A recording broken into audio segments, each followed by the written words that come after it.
নমস্কাৰ বন্ধু বান্ধৱীসকল, আজি একেলগে দুটা ৰেচিপি লৈ আহিছোঁ আৰু একেবাৰে গাঁৱলীয়া ৰেচিপি। আহকচোন পলম নকৰি আৰম্ভ কৰোঁ। আৰু প্ৰথমতে মই বনাব লৈছোঁ গাজ আলু আৰু ফুলকবি মাছৰ লগত। আৰু প্ৰথমতে মই ফুলকবিখিনি সৰু সৰুকৈ কাটি লৈছিলোঁ আৰু এইখিনি ভাজি ল'ম। আৰু এইখিনি ভজা হৈ গৈছে।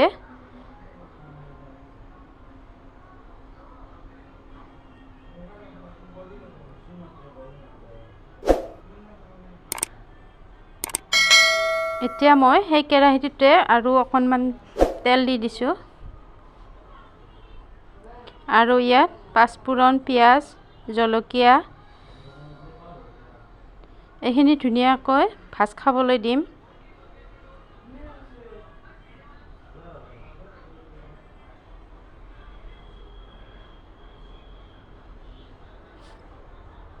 আৰু এইখিনি আদা নহৰু বটা।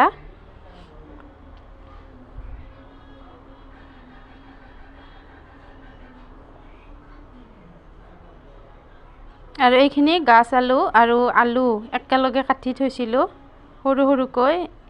এতিয়া এইখিনি ভাজি ল'ম আৰু ইয়াত সোৱাদ অনুযায়ী নিমখ আৰু হালধি দি দিলোঁ।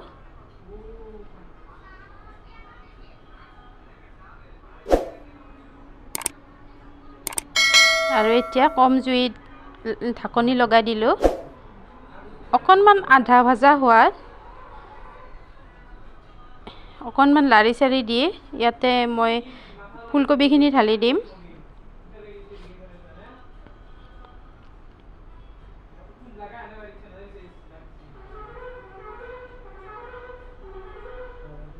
আৰু এই আলুবিধ খাই খুব ভাল পাওঁ, কিন্তু বহুত দিন পোৱা নাছিলোঁ, আজি পাই গ'লোঁ সেইকাৰণে বনালোঁ।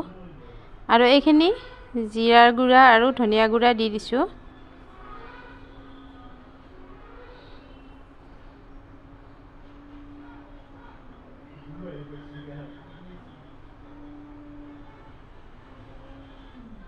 এতিয়া ইয়াত পানী দিলোঁ, পানী দি ঢাকনি লগাই দিলোঁ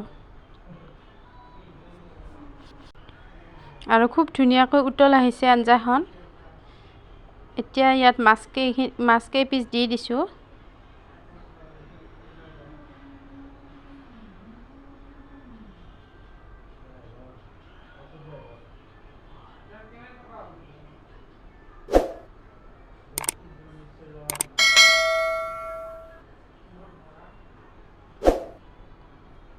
আৰু আঞ্জাখন নমাবৰে হৈছে। একেবাৰে শেষত অকণমান ধনিয়া কাটি দিছোঁ আৰু আঞ্জাখন নমাই থলোঁ। আৰু এইফালে গেছত আকৌ এটা কেৰাহী পাতি দিছোঁ আৰু এইটো কেৰাহীত বেঙেনা ভাজিছিলোঁ, তাৰে তেল আছিল, সেই তেলতে ভাজিম। পিঁয়াজ আৰু কেঁচা জলকীয়াখিনি দি দিলোঁ আৰু এয়া শেৱালি ফুল বনাম মাছৰ মাথাৰ লগত।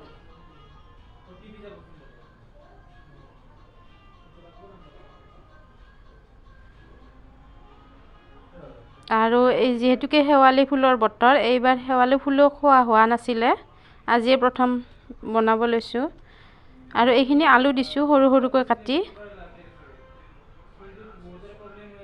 নিমখ হালধি।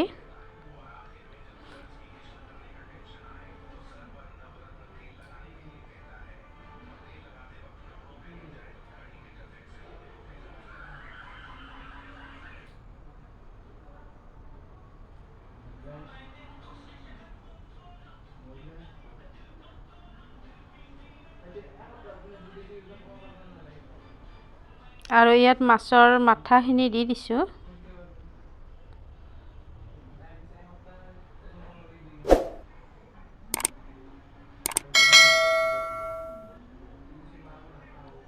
আৰু এইখন আঞ্জাটো অকণমান জিৰাৰ গুড়া আৰু অকণমান ধনিয়াৰ গুড়া দি দিলোঁ। ইয়াত বেছি পানী নিদিওঁ, আলুখিনি সিজিবৰ কাৰণে অকণমান পানী দিম।